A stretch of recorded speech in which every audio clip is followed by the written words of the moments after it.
Baik pemirsa di rumah, kembali lagi bersama kami di Senja Berkah.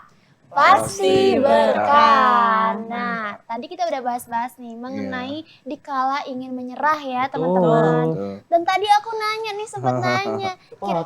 Iya, kepotong deh. Kira-kira tuh Pak Ustadz sifat menyerah gitu, itu emang sifat manusiawi kah atau memang ada dari bisikan syaiton gitu? Ya Pak Ustadz. Ya, kadang-kadang kan menyerah itu faktor psikis manusia ya. Oh iya. Karena ketidakmampuan secara metabolisme tubuh, kemudian ketidakmampuan secara lingkungan juga kurang mendukung, akhirnya dia menyerah terhadap sesuatu gitu. Tapi dia sudah melaksanakan segala upaya ya untuk mengerjakannya, tapi dia bilang menyerah. Tapi menyerah itu dalam timbulnya itu sebenarnya dalam Al-Quran itu bagusnya tidak menyerah, disebutnya itu berpasrah diri. Berpasrah diri. Ya Allah, saya sudah memaksimalkan upaya, saya hasilnya begini, hanya Engkau yang tahu. Udah selesai.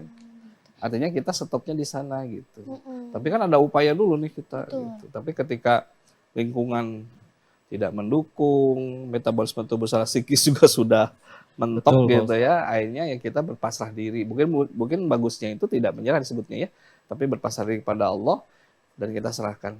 Terserah Allah aja. Gitu. Terserah Allah aja. Berarti lingkungan juga ngedukung ya buat kita agar menyerah atau enggaknya gitu. Itu iya. Memang lingkungan itu sangat kuat ya. Kita di keluarga saja. Nanti kalau misalkan punya berkeluarga, anak itu akan terlihat tuh daya didiknya itu dari orang tua. Orang tuanya gimana mendidik anak tuh. Ketika orang tua tidak mengarahkan sesuatu kepada anaknya, anak gampang menyerah. Waduh. Malah berputus asa kan dia nggak mau ngerjain apa-apa. Gitu, gitu ya. Nah Pak Ustadz, berkaitan tadi nih, berpasrah diri sama Allah gitu. Bedanya menyerah, pasrah, dan memasrahkan diri ke Allah tuh apa sih Pak Ustadz? Kalau menyerah itu biasanya kan segala upaya yang sudah kita lakukan ya. Pada suatu titik tertentu mencapai klimaksnya kita sudah tidak bisa apa-apa lagi. Environment kita, lingkungan kita sudah ini lagi, akhirnya ya itu pada kondisi dia bilang saya nggak bisa melakukan apa-apa lagi. Berarti menyerah. Menyerah. Kalau berpasrah diri itu setiap fase. Saya lakukan ini mau bagus enggak, pokoknya pasrah aja gimana Allah. Setiap fase jalan terus. Iya betul. Tapi tetap ada ikhtiar. Sampai pada suatu titik tadi juga menyerah tuh jadi berpindah menjadi berpasrah diri. Berpasrah diri.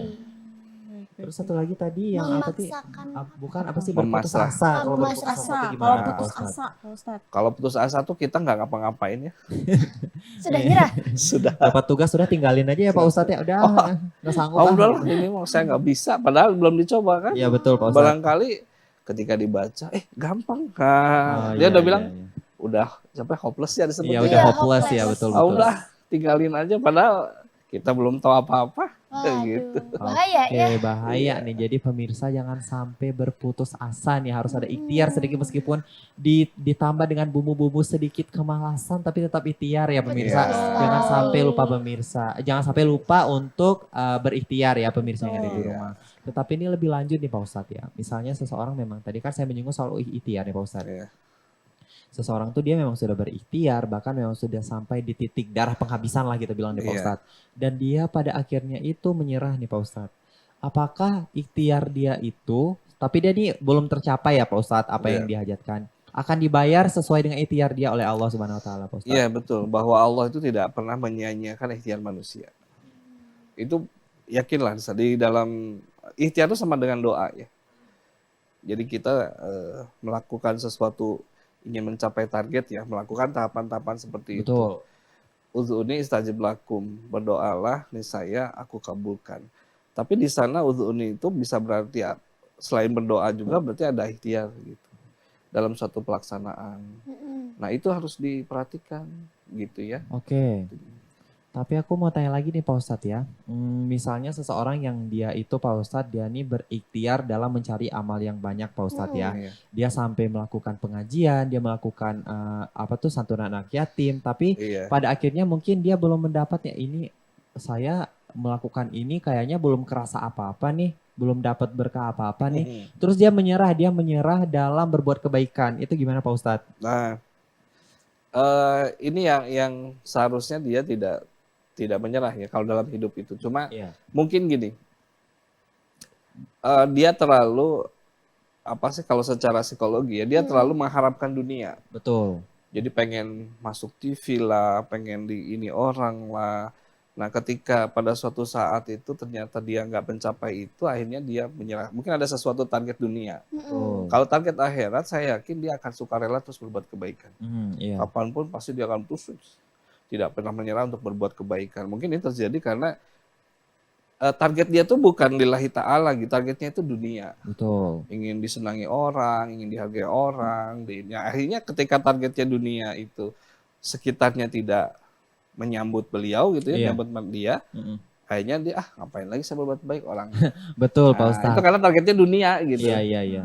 Mengharapkan feedback mungkin. Betul, betul. Ya. Iya. Nah Pak Gitu. Ustadz, kalau misalkan nih tadi ada ikhtiar juga, ikhtiar, terus kan mungkin ada batas maksimal dari kitanya juga. Terus tadi kan kata Pak Ustadz Iya, juga betul. menyinggung healing dulu sejenak. Terus Iya. kalau keasikan healing itu gimana Pak Ustadz? Iya. Allah sangat tidak menyukai berlebih-lebihan. Oh, oke. Healing sesuatu gini. Zaman Rasulullah itu Siti Hadijah, mohon maaf, Siti siapa? Istrinya itu Siti Aisyah, ya, Siti Aisyah. Yang kedua sih, itu kan masih dengan Rasul tuh umurnya itu masih jauh banget. Betul. Sifatnya kayak kekanak-kanakan gitu ya.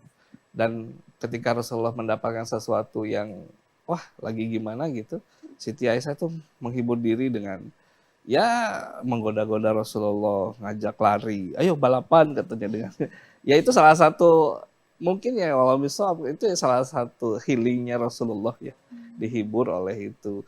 Tapi memang dalam perkara di sini ya jangan berlebihan. Ketika kita sudah mendapatkan sesuatu energi, maka hendaknya ayo jangan habisnya di healing. Keasikan Iya betul, healing. keasikan healing jadi sampai lupa. Itu ya kewajiban gitu ya. Itu Kewajiban. bahaya juga tuh ternyata nih. Nah, kira-kira apa nih Pak Ustadz untuk upaya nih untuk kita ini tidak gampang menyerah gitu. Kayak terus pantang menyerah gitu. Maka kita perlu riadoh latihan ya. Dari hal yang kecil-kecil saja. Mencoba untuk berhusnudzon terhadap sesuatu yang kita kerjakan. Oke. Itu aja Berpikiran dulu. positif ya. Ya berpikiran positif dulu. Misalkan kita berangkat sekolah, hujan, positif thinking dulu. Positive thinking. Ah, hujan itu rahmat dari Allah Subhanahu wa taala. Pergi aja pakai payung. Ah, begitu. Positif thinking. Oke. Itu melatih kita supaya nanti ketika ada yang lebih besar lagi, kita sudah siap fondasinya. Iya, Misalkan betul. aduh, angkot demo nih, misalkan. Ah, saya punya kaki, jalan aja lebih cepat. Betul. Oh, Nah, betul, gitu. betul, Itu betul. berupaya untuk kita mengatasi sesuatu itu dengan potensi yang ada dalam diri kita gitu. Iya. Kita mampu begini, mari kita laksanakan seperti ini. Saya mampunya di sini. Oh, dia bisa lebih dari saya. Oh, silakan. Karena memang value-nya dia, nilainya dia mungkin secara itu dia lebih tinggi dari kita. Tapi Betul. kita berdayakan semaksimal mungkin. Yang pertama itu, kembangkan sifat husnudzon ketika terjadi sesuatu, itu semua karena Allah sudah. Tidak ada yang baik, yang buruk itu semua sudah ketentuan Allah. Nah, Seperti Pak Ustadz itu masih nih. mau nanya lagi nih. Ya, Kepo ya. banget. Nah tadi kayaknya. kan lingkungan juga berpengaruh sama Betul. keputusan kita untuk Betul. menyerah atau tidak nih Pak Betul. Ustadz. Nah misalkan kalau lingkungan kita itu toksik gitu Pak Ustadz, memberikan pengaruh-pengaruh buruk. Nah terus kita mau ninggalin biar kita juga tetap positive vibes gitu Iya. ya anak muda mah gitu. Nah apakah kita memutus tali silaturahmi itu dosa atau gimana Pak Ustadz? Nah, berbeda. Memutus satu rahim itu ketika kita menjadi persahabatan yang baik. Yuda sama Dona baik. Ah udahlah, Yuda punya kesalahan sedikit, udahlah, nggak usah ketemu saya lagi kata Dona tuh. Betul. Nah itu yang nggak boleh. Dua-duanya dalam keadaan baik, mungkin berbeda pendapat dalam sesuatu hal. Tapi kalau lingkungan toksik, kata Rasulullah, ketika kamu menemukan lingkungan seperti itu, hijrah. Hijrah ya. Hijrah itu artinya bukan berarti kita pergi aja, enggak. Berpindah. Cari lingkungan yang mendukung kita bisa menimbulkan jiwa positif. Waktu itu kan pernah saya sampaikan juga di dalam ini cerita-cerita yang lain gitu ya, bahwa kalau mendapatkan itu kita hijrah. Contohnya Rasulullah ya berdakwah di Mekah, Iya. itu kan dimusuhi, dilempari segala macam. Kata Betul. Allah, hijrah aja ya Rasul. Hijrah. Yang menurut Allah itu firman Allah hijrah. Rasul hijrah. Dan itu tidak jadi masalah kalau ketika lingkungan itu toksik kita pindah menjadi itu justru dianjurkan. Bukan memutus satu rahim. Memutus satu rahim itu adalah sesuatu yang tadinya baik. Nah kita sengaja memutuskan itu nggak boleh. Oke. Seperti Nah, Pak itu. Ustadz misalkan dari memutus tadi ya Pak Ustadz Iya. dengan teman-teman toksik misalkan kayak gitu. Terus diomongin. Nah, itu kayak gimana Pak Ustadz, kan gendok juga ya. Iya. Iya. Mungkin itu yang kita harus coba berlegowo ya. Bergelegowo. Anggota oke. apa sih? Yang Sabar. membesarkan Ikhlas. hati. Ya harus Betul. ikhlas. Besar hati ya sudah, nggak apa-apa. Yang penting kita berpindah ke tempat sesuatu yang lebih baik. Itu intinya aja. Oke, seperti Gitu. itu. Waduh seru banget ya, Iya. sampai-sampai gak sadar nih ada yang mau lewat lagi ternyata. Waduh. Jadi untuk pemirsa nih yang lagi ada di rumah jangan kemana-mana dulu dan tetap bersama Senja Berkah, pasti berkah.